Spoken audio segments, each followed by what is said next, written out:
มาละเด้ออ้ายแค้นบอกข่าวเรื่องราวข่าวกระชับฉับไวทันเหตุการณ์ข่าวรัฐบาลไทยทันเหตุการณ์ข่าวสารทั่วไปทุกความเคลื่อนไหวจากใจของอ้ายแค้นอยู่กับอ้ายแคนในช่วงของอ้ายแคนบอกข่าวเด้อพี่น้องเด้อ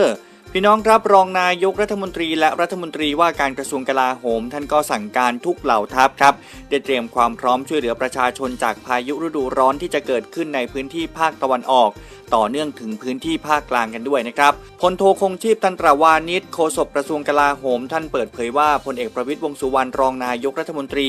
และรัฐมนตรีว่าการกระทรวงกลาโหมก็มีการสั่งการให้ทุกเหล่าทัพทหารตำรวจนะครับได้เตรียมความพร้อมสำหรับการช่วยเหลือประชาชนที่ได้รับผลกระทบจากพายุฤดูร้อนที่กำลังจะเกิดขึ้น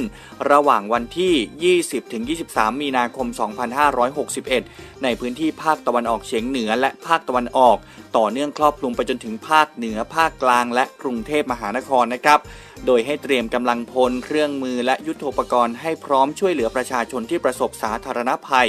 อย่างทันท่วงทีและให้ประสานปฏิบัติกับส่วนราชการของจังหวัดและอำเภอในพื้นที่อย่างใกล้ชิดเพื่อให้การช่วยเหลือทันต่อเหตุการณ์และครอบคลุมทุกพื้นที่โดยไม่ซ้ำซ้อนนะครับนอกจากนี้ก็ได้เร่งให้ประสานแจ้งเตือนและให้คำแนะนำการปฏิบัติแก่ประชาชนในพื้นที่เสี่ยงภัยตั้งแต่เนิ่นๆเพื่อลดผลกระทบและความเสียหายที่จะเกิดขึ้นทั้งจากพายุฝนฟ้าคะนองลมกระโชกแรงฟ้าผ่าและลูกเห็บที่อาจจะตกในบางพื้นที่นะครับ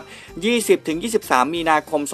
2561 พี่น้องประชาชนที่อยู่ในภาคตะวันออกเฉียงเหนือภาคตะวันออกต่อเนื่องครอบคลุมไปจนถึงภาคเหนือภาคกลางและกรุงเทพมหานครระมัดระวังกันด้วยนะครับสำหรับพายุฤดูร้อนครับวันนี้อ้ายแคนบอกข่าวลาไปแล้วเด้อพี่น้องเด้อ